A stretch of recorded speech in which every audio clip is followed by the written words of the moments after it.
Good morning, students. I am Pooja, your Hindi teacher. बच्चों, हिंदी व्याकरण book वाणी part 1 भाषा। हमने कल इस चैप्टर से पढ़ा था भाषा किसे कहते हैं, लिपि किसे कहते हैं, भाषा के कितने प्रकार होते हैं, व्याकरण किसे कहते हैं।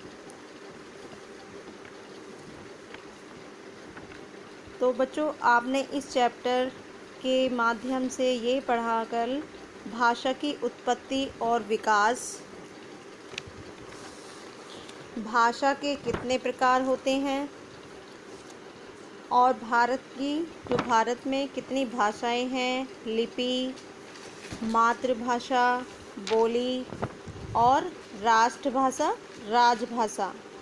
आज हम पढ़ेंगे पेज नंबर 8। आज हम इसकी रीडिंग करेंगे पेज नंबर 8 व्याकरण। तो शुरू करते हैं बच्चों।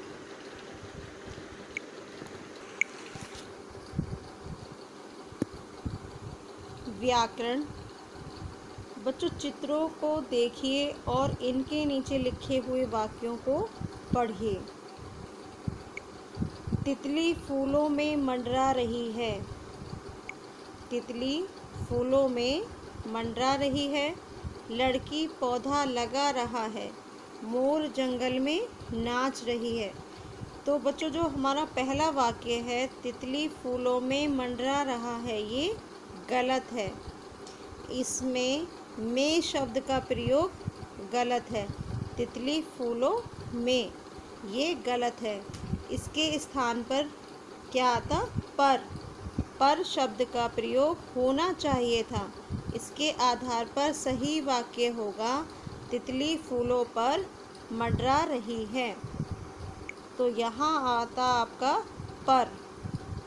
तितली फूलों पर मंडरा रही है। दूसरे वाक्य में लड़की के लिए पुल्लिंग क्रिया रहा है का प्रयोग हुआ है। यह वाक्य भी क्या है बच्चों? गलत है। इसकी जगह सही वाक्य होगा लड़की पौधा लगा रही है। लड़की पौधा लगा रही है। तीसरे वाक्य में मोर पुल्लिंग शब्द है, लेकिन उसके लिए स्त्रीलिंग क्रिया का प्रयोग हुआ है। जैसे मोर आपका पुल्लिंग है लेकिन नाच रही है, स्त्रीलिंग का प्रयोग हो रहा है, तो यह वाक्य भी बच्चों गलत है। इसके स्थान पर सही वाक्य होगा मोर जंगल में नाच रहा है। दिए गए वाक्यों में अशुद्धियाँ थीं। हमें यह व्याकरण की सहायता से ही पता चलता है। व्याकरण से हम भाषा को शुद्ध बोलना, लिखना और पढ़ना सीखते हैं।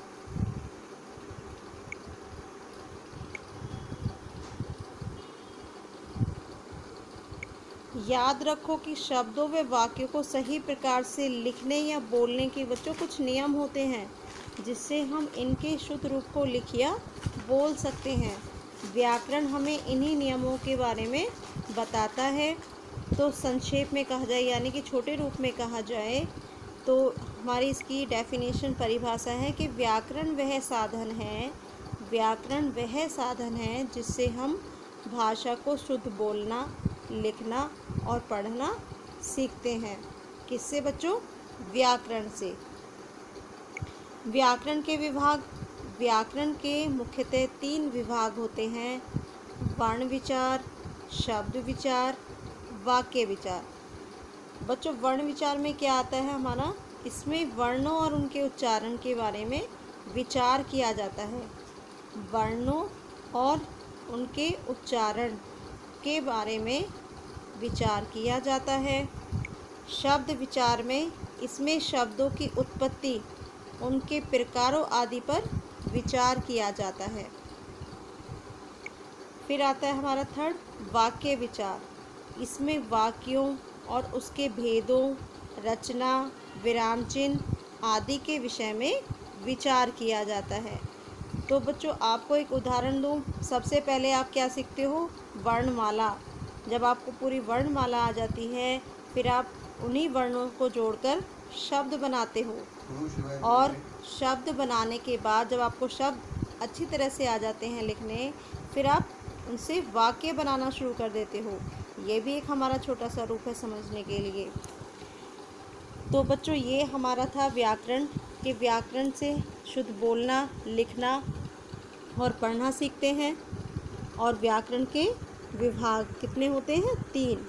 वर्ण विचार, शब्द विचार, वाक्य विचार। तो हमारा ये जो पेज नंबर 8 है, इससे एक 1 प्रश्न और बनता है।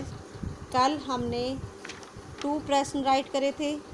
आज बुक में ही आपने प्रश्न नंबर 3 पेज नंबर 10 पर दिया हुआ है, व्याकरण और उसके विभागों के बारे में लिखिए।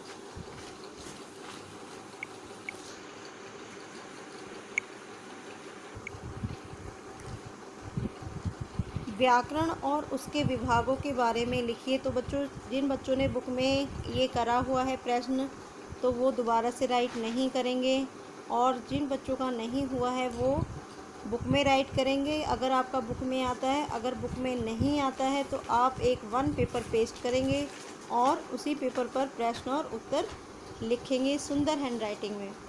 तो आपका प्रश्न नंबर 3 है, व्याकरण और उसके विभागों के बारे में लिखिए। व्याकरण वह साधन है जिससे हम भाषा को शुद्ध बोलना और पढ़ना सीखते हैं। व्याकरण के मुख्यतः 3 विभाग होते हैं, वर्ण विचार, शब्द विचार और वाक्य विचार। नेक्स्ट बच्चों, अब हम करेंगे अभ्यास कार्य पेज नंबर 9। ये आपका बुक वर्क है, आपको बुक में ही राइट करने हैं।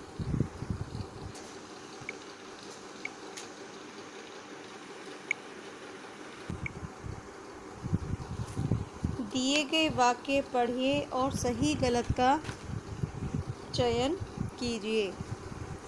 दिए गए वाक्य पढ़िए और सही गलत का चयन कीजिए। भाषा से पहले मनुष्य अपनी बात संकेतों से समझाता था। सही, ये बात सही थी बच्चों। भाषा शब्द की उत्पत्ति मराठी भाषा के भाव शब्द से हुई है, ये गलत है। हमारे ये किससे हुई थी? संस्कृत शब्द से। घर में जन्म से बोली जाने वाली भाषा मातृभाषा होती है। सही। बोली किसी क्षेत्र विशेष में बोली जाने वाली भाषा होती है, ये भी हमारा सही है। वर्ण, शब्द और वाक्य विचार लिपि के 3 विभाग हैं, ये हमारा गलत है। किसके विभाग होते हैं बच्चों? व्याकरण के। नेक्स्ट है हमारा, दिए गए राज्यों के नाम इनकी भाषा के साथ मिलाइए।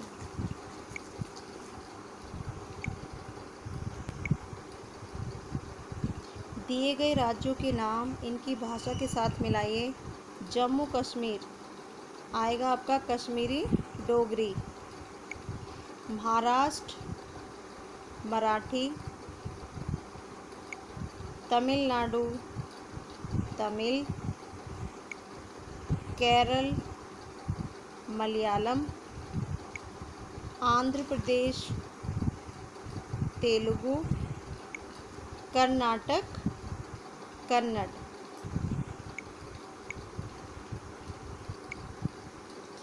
दिए गए वाक्यों के रिक्त स्थानों में सही विकल्प चुनकर लिखिए। गुजराती भाषा की लिपि है देवनागरी, ये हमारा देवनागरी है। लिखना और पढ़ना भाषा कहलाता है लिखित। मगही ब्रजभाषा आदि भारत की हैं बोलियां। भाषा को लिखने के लिए कुछ निर्धारित होते हैं चिन्ह। भाषा को शुद्ध बोलना, लिखना और पढ़ना सिखाता है व्याकरण। Next page number 10। दी गई भाषाओं की लिपियां लिखिए। हिंदी की लिपि है देवनागरी, उर्दू की फारसी, अंग्रेजी रोमन, पंजाबी गुरुमुखी, बांग्ला गुजराती की देवनागरी। किन्हीं 5 बोलियों के नाम लिखिए। राजस्थानी, मगही, भोजपुरी, ब्रजभाषा, मेवाड़ी। तो बच्चों ये हमारा पार्ट 1 भाषा कंप्लीट हो चुका है और आपको ये सुंदर हैंडराइटिंग में अभ्यास कार्य प्रश्न उत्तर राइट करने हैं और साथ में इनको याद भी करना है। तो बच्चों आज के लिए सिर्फ इतना ही। Thank you.